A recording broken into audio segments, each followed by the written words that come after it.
जय श्री कृष्ण। अध्याय 12 श्लोक 6 से आगे का वर्णन। श्लोक 6 और 7। अनुवाद। जो अपने सारे कार्यों को मुझ में अर्पित करके तथा अविचलित भाव से मेरी भक्ति करते हुए मेरी पूजा करते हैं और अपने चित्तों को मुझ पर स्थिर करके निरंतर मेरा ध्यान करते हैं, उनके लिए हे पार्थ, मैं जन्म मृत्यु के सागर से शीघ्र उद्धार करने वाला हूँ। तात्पर्य। यहाँ यह स्पष्ट कहा गया है कि भक्तजन अत्यंत भाग्यशाली हैं कि भगवान उनका इस भवसागर से तुरंत ही उद्धार कर देते हैं। शुद्ध भक्ति करने पर मनुष्य को इसकी अनुभूति होने लगती है कि ईश्वर महान है और जीवात्मा उनके अधीन है।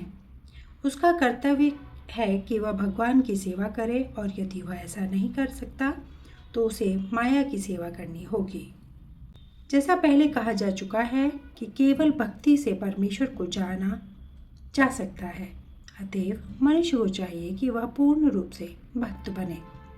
भगवान को प्राप्त करने के लिए वह अपने मन को कृष्ण में पूर्णतः एकाग्र करे। वह कृष्ण के लिए ही कर्म करे, चाहे वह जो भी कर्म करे, लेकिन वह कर्म केवल कृष्ण के लिए होना चाहिए। भक्ति का यही आदर्श है। भक्त भगवान को प्रसन्न करने के अतिरिक्त और कुछ भी नहीं चाहता। उसके जीवन का उद्देश्य कृष्ण को प्रसन्न करना होता है और कृष्ण की तुष्टि के लिए वह सब कुछ उत्सर्ग कर सकता है, जिस प्रकार अर्जुन ने कुरुक्षेत्र के युद्ध में किया था।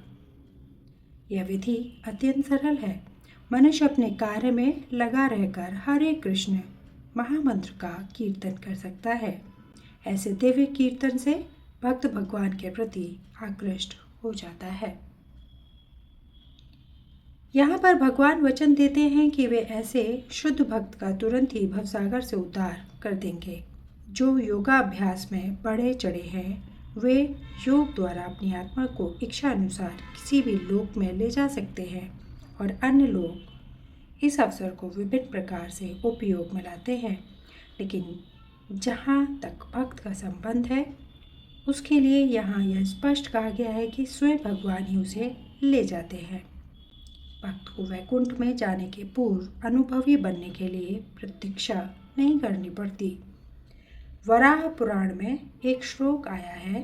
तात्पर्य यह है कि वैकुंठ लोक में आत्मा को ले जाने के लिए भक्त को अष्टांग योग साधने की आवश्यकता नहीं है। इसका भार भगवान स्वयं अपने ऊपर लेते हैं। वे यहाँ पर स्पष्ट कह रहे हैं कि वे स्वयं ही उद्धारक बनते हैं। बालक अपने माता पिता द्वारा अपने आप रक्षित होता रहता है, जिससे उसकी स्थिति सुरक्षित रहती है।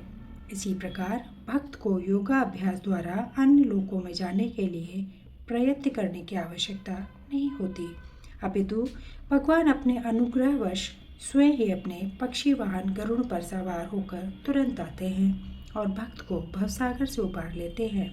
कोई कितना ही कुशल तैराक क्यों न हो और कितना ही प्रयत्न क्यों न करे, किंतु समुद्र में गिर जाने पर वह अपने को नहीं बचा सकता। किंतु यदि कोई आकर उसे जल से बाहर निकाल ले तो वह आसानी से बच जाता है। इसी प्रकार भगवान भक्त को इस भवसागर से निकाल लेते हैं। मनुष्य को केवल कृष्ण भावनामृत की सुगम विधि का अभ्यास करना होता है और अपने आप को अनन्य भक्त में प्रवृत्त करना होता है। किसी भी बुद्धिमान व्यक्ति को चाहिए कि वह अन्य समस्त मार्गों की अपेक्षा भक्ति योग को चुने।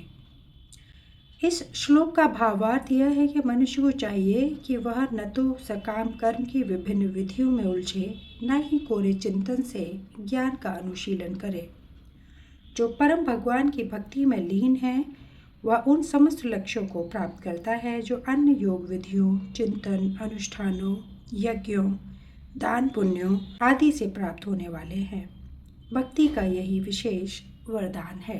केवल कृष्ण के पवित्र नाम हरे कृष्णा कृष्णा कृष्णा हरे हरे, हरे राम राम राम हरे हरे का कीर्तन करने से ही भक्त सरलता तथा सुखपूर्वक परम धाम को पहुंच सकता है। भगवद गीता का निष्कर्ष 18वें अध्याय में इस प्रकार व्यक्त हुआ है। आत्म साक्षात्कार की अन्य समस्त विधियों को त्याग कर केवल कृष्ण भावनामृत में भक्ति संपन्न करनी चाहिए। इससे जीवन की चरम सिद्धि प्राप्त की जा सकती है। मनुष्य को अपने गत जीवन के पाप कर्मों पर विचार करने की आवश्यकता नहीं रह जाती, क्योंकि उसका उत्तरदायित्व भगवान अपने ऊपर ले लेते हैं। अतः मनुष्य को व्यर्थ ही आध्यात्मिक अनुभूति में अपने उद्धार का प्रयत्न नहीं करना चाहिए। प्रत्येक व्यक्ति को चाहिए कि वह परम शक्तिमान ईश्वर कृष्ण की शरण ग्रहण करे। यह जीवन की सर्वोच्च सिद्धि है। श्लोक 8 अनुवाद। मुझ भगवान में अपने चित्त को स्थिर करो और अपनी सारी बुद्धि मुझ में लगाओ। इस प्रकार तुम निसंदेह मुझ में सदैव वास करोगे। तात्पर्य: जो भगवान कृष्ण की भक्ति में रत रहता है उसका परमेश्वर के साथ प्रत्यक्ष संबंध होता है। अतएव इसमें किसी प्रकार का संदेह नहीं कि प्रारंभ से ही उसकी स्थिति दिव्य होती है। भक्त कभी भौतिक धरातल पर नहीं रहता, वह सदैव कृष्ण में वास करता है। भगवान का पवित्र नाम तथा भगवान अभिन्न है। अतः जब भक्त हरे कृष्ण कीर्तन करता है तो कृष्ण तथा उनकी अंतरंगा शक्ति भक्ति की जिह्वा पर नाचते रहते हैं। जब वह कृष्ण को भोग चढ़ाता है तो वह कृष्ण प्रत्यक्ष रूप से उसे ग्रहण करते हैं और इस तरह भक्त इस उच्छिष्ट झूठन को खाकर कृष्ण में हो जाता है। जो इस प्रकार सेवा में नहीं लगता वह नहीं समझ पाता कि यह सब कैसे होता है। यद्यपि भगवद गीता तथा अन्य वैदिक ग्रंथों में इसी विधि की संस्तुति की गई है। श्लोक 9 अनुवाद। हे अर्जुन, हे धनंजय, यदि तुम अपने चित्त को अविचल भाव से मुझ पर स्थिर नहीं कर सकते तो तुम भक्ति योग के विधि विधानों का पालन करो। इस प्रकार तुम मुझे प्राप्त करने की चाह उत्पन्न करो। तात्पर्य: इस श्लोक में भक्ति योग की 2 पृथक पृथक विधियां बताई गई हैं। पहली विधि उस व्यक्ति पर लागू होती है जिसने दिव्य प्रेम द्वारा भगवान कृष्ण के प्रति वास्तविक आसक्ति उत्पन्न कर ली है। दूसरी विधि उसके लिए है जिसने इस प्रकार से भगवान कृष्ण के प्रति आसक्ति नहीं उत्पन्न की। इस द्वितीय श्रेणी के लिए नाना प्रकार के विधि विधान हैं, जिनका पालन करके मनुष्य अंततः कृष्ण आसक्ति अवस्था को प्राप्त हो सकता है। भक्ति योग इंद्रियों का परिष्कार संस्कार है। संसार में इस समय सारी इंद्रियां सदा अशुद्ध हैं, क्योंकि वे इंद्रिय तृप्ति में लगी हुई हैं। लेकिन भक्ति योग के अभ्यास से ये इंद्रियां शुद्ध की जा सकती हैं और शुद्ध हो जाने पर वे परमेश्वर के सीधे संपर्क में आती हैं। इस संसार में रहते हुए मैं किसी अन्य स्वामी की सेवा में रत हो सकता हूँ, लेकिन मैं सचमुच उसकी प्रेम पूर्ण सेवा नहीं करता। मैं केवल धन पाने के लिए सेवा करता हूँ और वह स्वामी भी मुझसे प्रेम नहीं करता।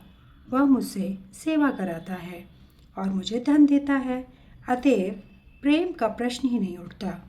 लेकिन आध्यात्मिक जीवन के लिए मनुष्य को प्रेम की शुद्ध अवस्था तक ऊपर उठना होता है। यह प्रेम अवस्था इन्हीं इंद्रियों के द्वारा भक्ति के अभ्यास से प्राप्त की जा सकती है। यह ईश्वरीय प्रेम अभी प्रत्येक हृदय में सुप्त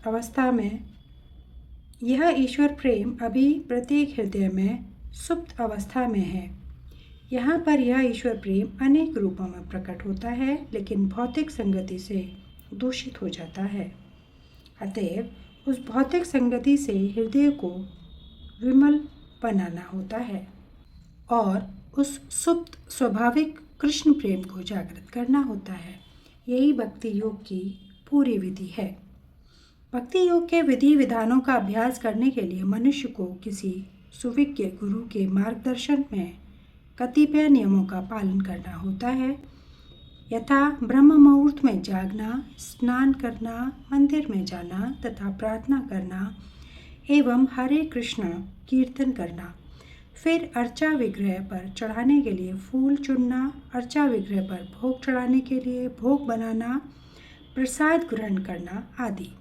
ऐसे अनेक विधि विधान हैं जिनका पालन आवश्यक है। मनुष्य को शुद्ध भक्तों से नियमित रूप से भागवत गीता तथा श्रीमद् भागवत सुनना चाहिए। अभ्यास से कोई भी ईश्वर प्रेम के स्तर तक उठ सकता है और तब भगवत द्वान तक उसका पहुंचना ध्रुव है। विधि विधानों के अंतर्गत गुरु के आदेशानुसार भक्ति योग का यह अभ्यास करके मनुष्य निश्चित ही भगवत प्रेम की अवस्था को प्राप्त हो सकेगा। श्लोक 10। अनुवाद। यदि तुम भक्ति योग के विधि विधानों का भी अभ्यास नहीं कर सकते तो मेरे लिए कर्म करने का प्रयत्न करो, क्योंकि मेरे लिए कर्म करने से तुम पूर्ण अवस्था सिद्धि को प्राप्त होगे। तात्पर्य। यदि कोई गुरु के निर्देशानुसार भक्ति के विधि विधानों का अभ्यास नहीं भी कर पाता तो भी परमेश्वर के लिए कर्म करके उसे पूर्णावस्था प्रदान कराई जा सकती है। इसकी व्याख्या 11वें अध्याय के 55वें श्लोक में पहले ही की जा चुकी है। मनुष्य में कृष्ण भावनामृत के प्रचार हेतु सहानुभूति होनी चाहिए। ऐसे अनेक भक्त हैं जो कृष्ण भावनामृत के प्रचार कार्य में लगे हैं। उन्हें सहायता की आवश्यकता है। अतः भले ही कोई भक्ति योग के विधि विधानों का प्रत्यक्ष रूप से अभ्यास न कर सके, उसे ऐसे कार्य में सहायता देने का प्रयत्न करना चाहिए। प्रत्येक प्रकार के प्रयास में भूमि, पूंजी, संगठन तथा श्रम की आवश्यकता होती है। जिस प्रकार किसी भी व्यापार में रहने के लिए स्थान, उपयोग के लिए कुछ पूंजी, कुछ श्रम तथा विस्तार करने के लिए कुछ संगठन चाहिए, उसी प्रकार कृष्ण सेवा के लिए भी इनकी आवश्यकता होती है। अंतर केवल इतना ही होता है कि भौतिकवाद में मनुष्य इंद्रिय तृप्ति के लिए सारा कार्य करता है, लेकिन यही कार्य कृष्ण की तुष्टि के लिए किया जा सकता है। यदि दिव्य कार्य है, यदि किसी के पास पर्याप्त धन है तो वह कृष्ण भावनामृत के प्रचार के लिए कोई कार्यालय अथवा मंदिर निर्मित कराने में सहायता कर सकता है अथवा वह प्रकाशन में सहायता पहुंचा सकता है। कर्म के विविध क्षेत्र हैं और मनुष्य को ऐसे कार्यों में रुचि लेनी चाहिए। यदि कोई अपने कर्मों के फल को नहीं त्याग सकता तो कम से कम उसका कुछ प्रतिशत कृष्ण भावनामृत के प्रचार में तो लगा ही सकता है। इस प्रकार कृष्ण भावनामृत की दिशा में स्वेच्छा से सेवा करने से प्रत्येक भगवत प्रेम की उच्चतर अवस्था को प्राप्त हो सकेगा, जहां उसे पूर्णता प्राप्त हो सकेगी। श्लोक 11 से आगे का वर्णन अगले वीडियो में। धन्यवाद। जय श्री कृष्ण।